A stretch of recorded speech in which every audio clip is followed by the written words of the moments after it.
Welcome back, everybody, to Let's Play Fire Emblem Path of Radiance for the Nintendo GameCube. Last time, we defended the mercenary fort from Daein forces and were forced to evacuate because we have a princess that we should not be holding on to currently. So, if you guys recall, Crimea had kept secret from the world that they actually had a heir to the throne in case Daein or whoever decides to take over the country, which is kind of smart now that I think about it. There's not many instances in actual history where you can think of that as an actual advantage.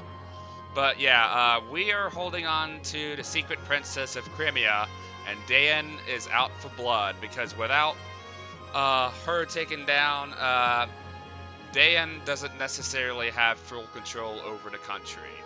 At least as far as politics and all of that shit is concerned. So, in other words, we've been forced out of our mercenary home, and we're basically on the run as of right now. We're here to take the princess of Crimea over to a neighboring country, and hopefully she'll be in good hands. Possibly, maybe, according to what Ike's dad is saying anyhow. But we're just gonna have to let that play out and find out for ourselves. The tensions are high, my friends.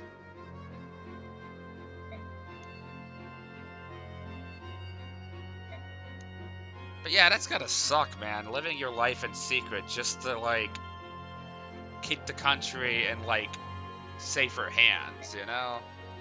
Like, I understand that's a pretty good political move, but, like, growing up around that kind of, like, you know, background, that's gotta suck. So anywho, we learn that we humans are not alone. This game has a species known as the Lugus, or subspecies rather. They're kind of like a mixture of different non-human talking species, and they're going to be playing a big role in the Telius games, as you will find out in the upcoming future. And yeah, this game has a heavily implied sense of racism, if you couldn't already tell by the text right here. And as someone who likes politics in my video games, not real world politics.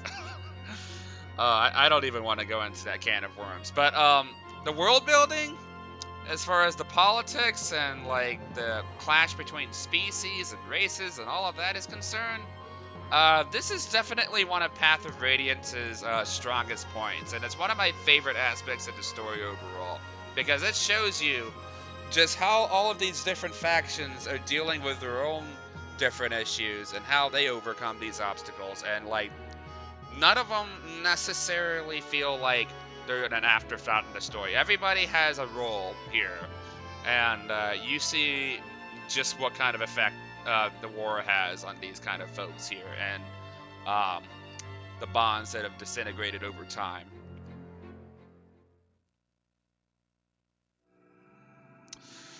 Anywho, Chapter 6, a brief diversion. Oh man, Gaytree, I'm so sorry. I'm so sorry, Gaytree. So, yeah, if I mentioned this earlier, then this should probably be apparent by now, but if I didn't, then fuck my ADHD. um, Basically, what I'm trying to say here is that I had to redo all of Chapter 5 before this video started because I went to go and stop the video after the recording of Chapter 5, and I made this mistake, made the mistake of not saving. It's dumb. And, dumb on my part, not really the game's fault by that stretch of imagination. But because of that, Gaytree is not the powerhouse that he was at the end of Chapter 5, unfortunately. He's more like level 12 as opposed to level 15, which sucks because I would have really liked to have had, you know, an overpowered gate tree, or not really an overpowered gate tree, but a gate tree that would have served long term nonetheless. It would have made my playthrough a little bit more interesting, I guess, but oh well. At least I popped in a few level ups on Boyd. Boyd got some decent level ups in place of that, as well as Oscar. So I would consider that more of a win-win situation, since those units in particular serve better long term anyway at the end of the day. So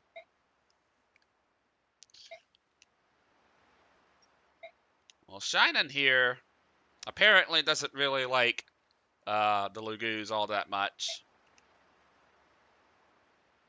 He's definitely got a little of misinformation floating around in his head.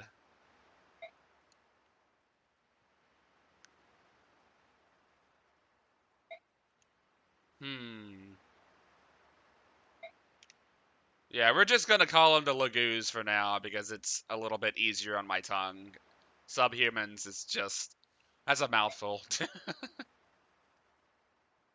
So yeah, as he's saying here, the Lagoos are split into tribes, as I've mentioned previously.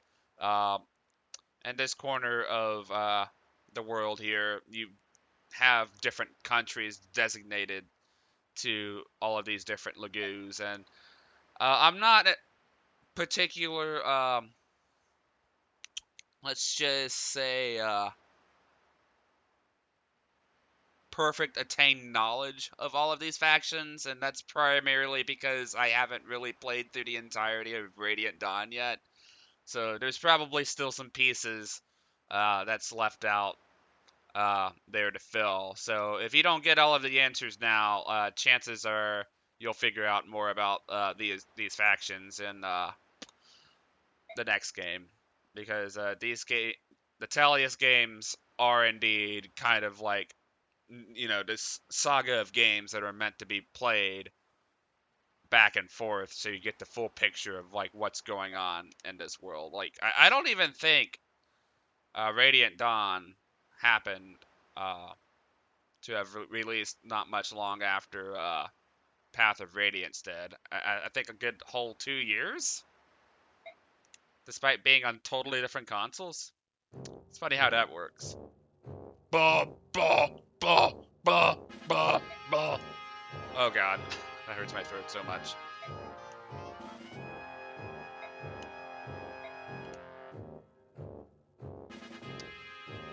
Oh boy. Well, they've already chased us down. That's no good.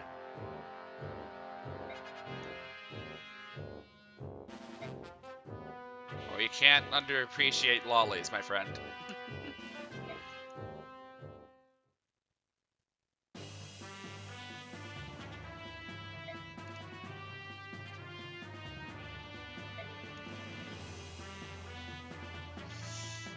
Yep, yep, yep, yep, yep, yep.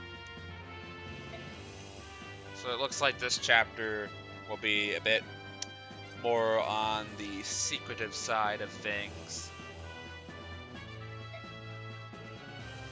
In the sense that, uh, fighting these guys directly head on is not going to be the best course of action for this kind of chapter.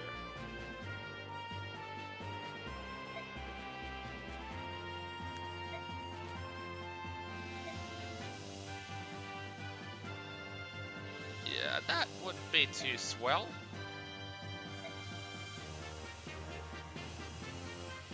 Alright, so this means that Gatry and Shinan are not going to be available for this chapter, which is already kind of limiting Gatry's use as it is, given his availability issues.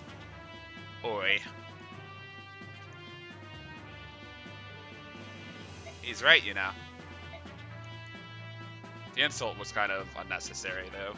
It's like my dad said, um, there is no such thing as a stupid question. Like, you can't get by in this world without asking questions. You can't, like, I don't know. It always pisses me off when I'm trying to sit here and understand situations better, and then people lash out for me for what should be an otherwise obvious-ish question. And then I'm like, well, how else are you gonna figure out about this, like, thing, you know? Like, ugh. This kind of people piss me off the most, for sure. Alright, so... Anywho... This is looking like a very different map compared to the last few we've fought and battled through. And oh boy, the enemy quantity here is kind of high.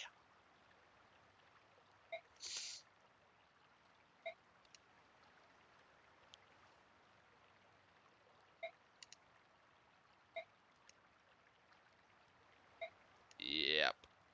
Well, I mean, it's not like they've seen us yet. I mean, we could always go back and... Ah, shut up.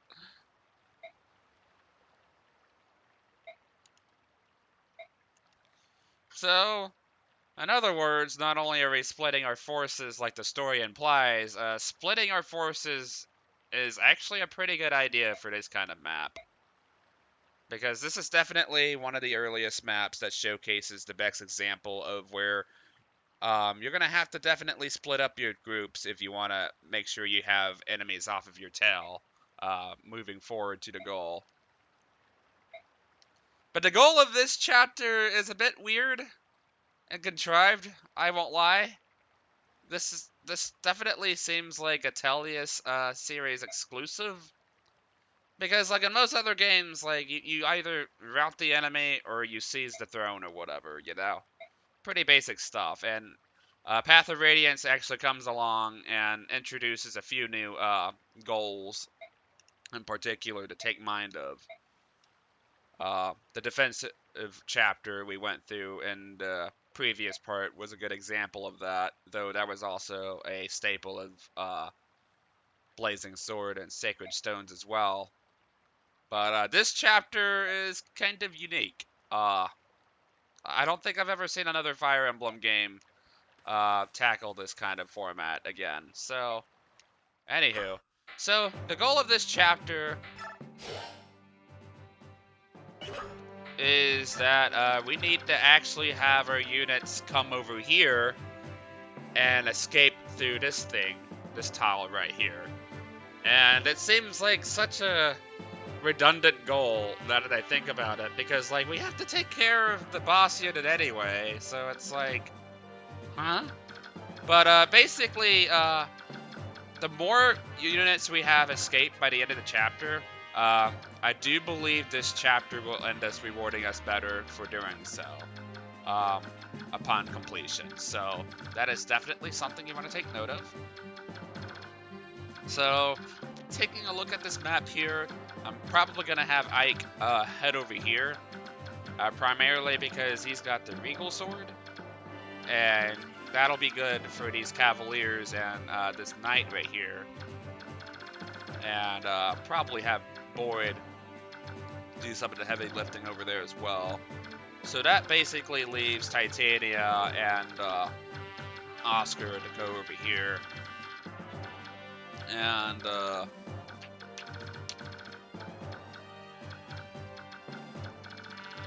trying to think, what would be a better spot to use?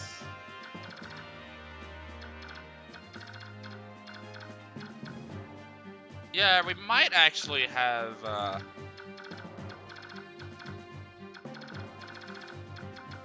yeah, we'll probably have Soren take this route then. Yeah, for sure, because these units are a little bit slower, and Soren's going to be able to put on more damage as a result of that. Myrmidons have a little bit more speed, so taking them out in one fell swoop isn't quite as possible, I'd say. So we're going to go ahead and reposition our units. That's not what I wanted. And we'll have this set up like this. And I think that'll be it. So let's go ahead and start.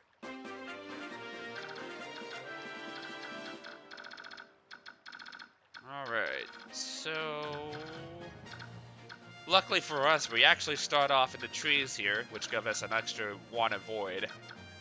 Not 1 avoid, but 10 avoid. So we can actually use this to our advantage to bait out these enemies and give us a potential chance in actually putting on a little bit more damage than usual. So I'm just gonna keep the iron sword on Ike for now, and I still need to trade and take care of this.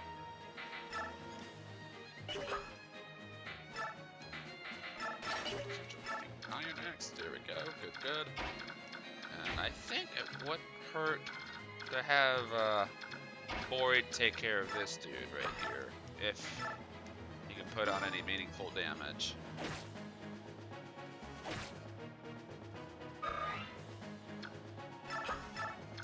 Okay, cool. Soren, hide out in the trees right here, out of enemy range. At least I hope so. Yes, thank God. So that should be about it right now.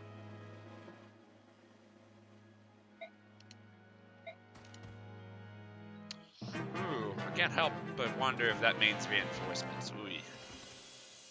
Oh, well, I guess he just doesn't want to fight us at all. Works for me.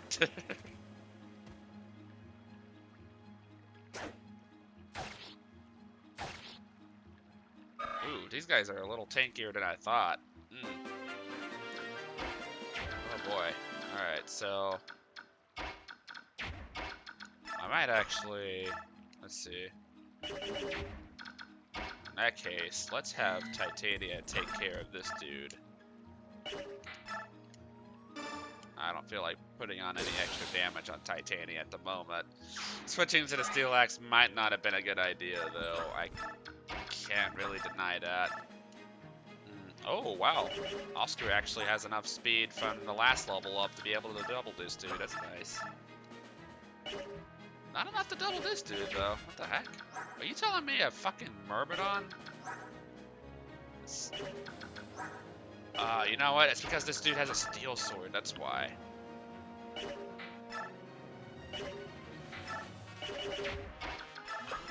In that case, let's do this and give him a little extra support. Ah, are you kidding me?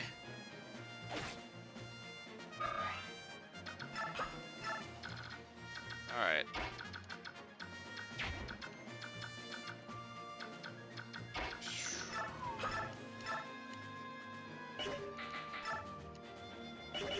Yeah.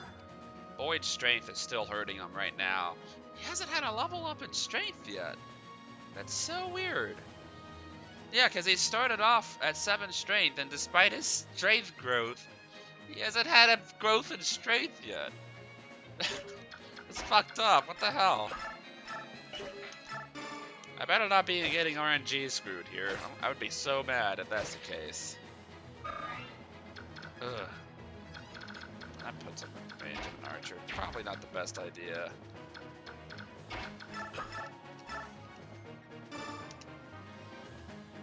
Have Soren here finish him off.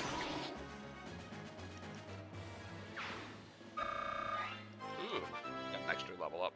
Nice. Yeah.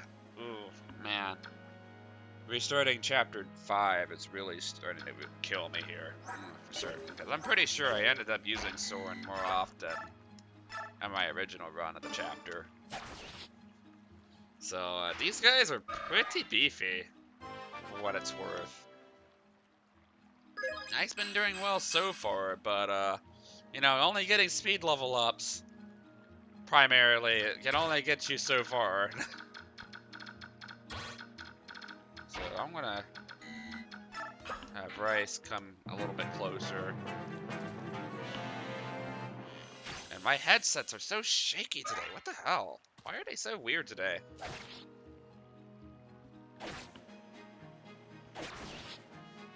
Myrmidons, don't be equipping steel swords. What the hell are you thinking? Ah, okay.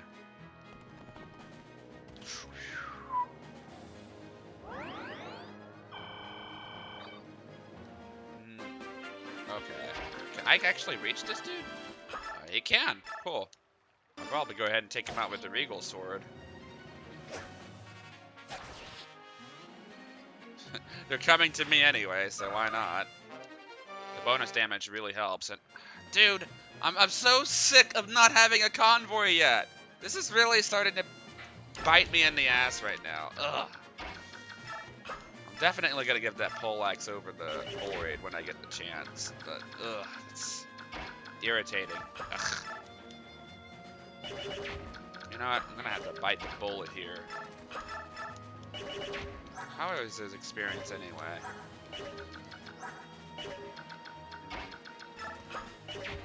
You know what? Since he's gonna be taking damage anyway.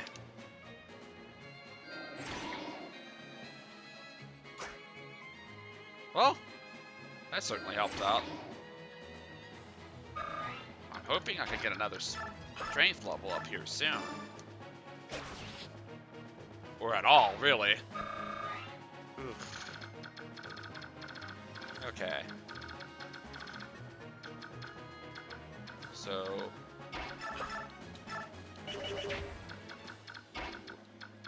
I might actually have Titania weaken him down a little bit. Or we're just gonna have to kill him outright. Whatever. Gotta do what you gotta do, I suppose.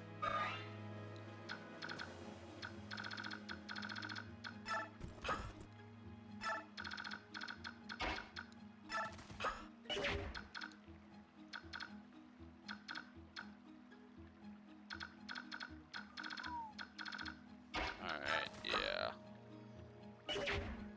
So he has 5 move. 3, 4, 5. Yeah, okay. We'll put Oscar right here then.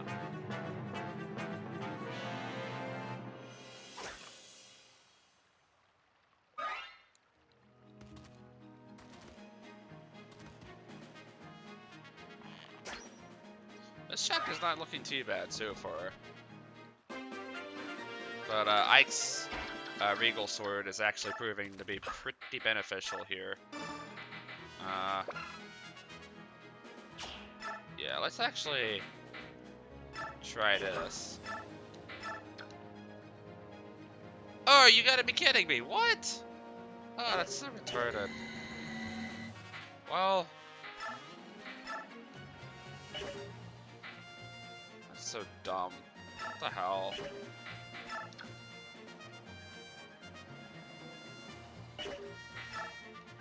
Ugh.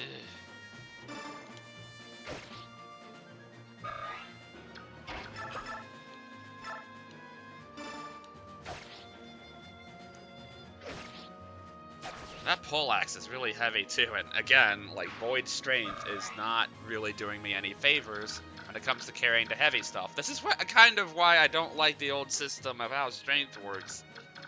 Because, like, I kind of like the Constitution stat. It gives, like, the units a bit more, like, diversity in how they can wield certain weapons. And when you take that freedom away from them by simply having their bases ruin them just a little bit, it's a little bit annoying, to say the least. But it also keeps units like Pegasus Knights in line, to be totally honest here. Because in most other games, they're pretty busted, including this one.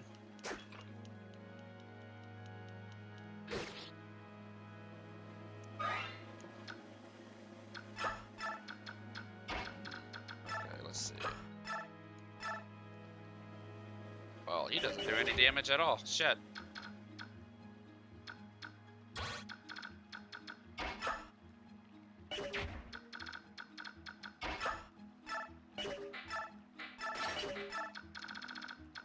Well, not much to do but hide.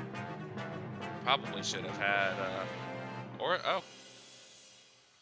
Yeah, gotta remember that there's actually healers on this map, Ken. Jeez, gosh.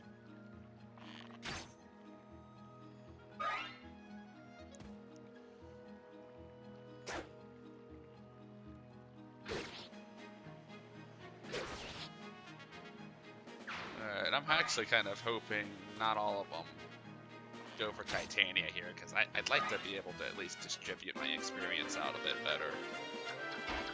It's actually, you know what? I'm gonna give this kill to Boyd. He really needs it.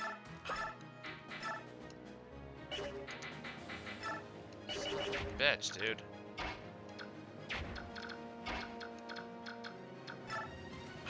Oh boy.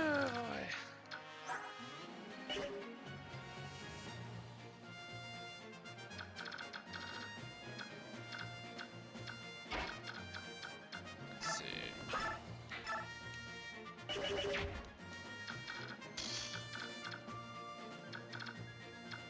You know what? I'll have stick right here. Give Oscar a little bit more experience. There aren't too many units to contend with on this map so far, so I can kind of toy around with them a little bit and see what I can make out of this. I just want to get this experience done. Boyd, though.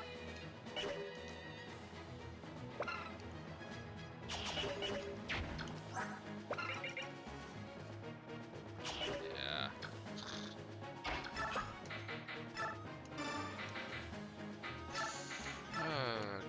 Alright. Let's see what this does. Wow, that's not what I was hoping to get out of that. At least Ike's panning out well. I mean, I guess I can't complain about that, considering that Ike usually tends to, like, cause trouble for a lot of players. You know, getting him up to par until he gets his promotion. But he's definitely holding his own, if not just because of his speed. Like, his speed at least kind of transferred through this playthrough, because I remember I was in, I think I made it up to chapter 12 or something, and my Ike still had a speed of 10, so he wasn't doubling anything. Like, and look at this here, a speed of 13. Good God Almighty. Well, this is a kill I can definitely give to Boyd. Ooh, let's actually put him to good use here, finally. Oh. Are you fucking kidding me? Really? That's so retarded.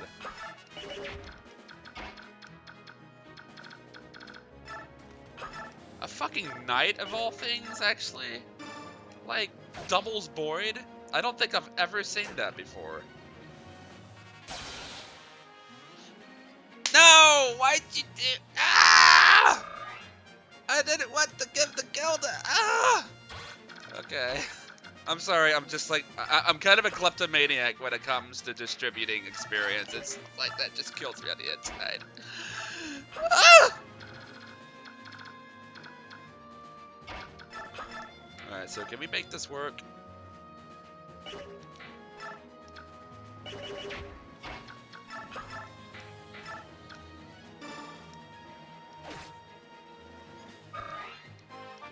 Okay. A little bit of experience. Got some strength, which is good. That's been something I've been sorely lacking in this playthrough so far.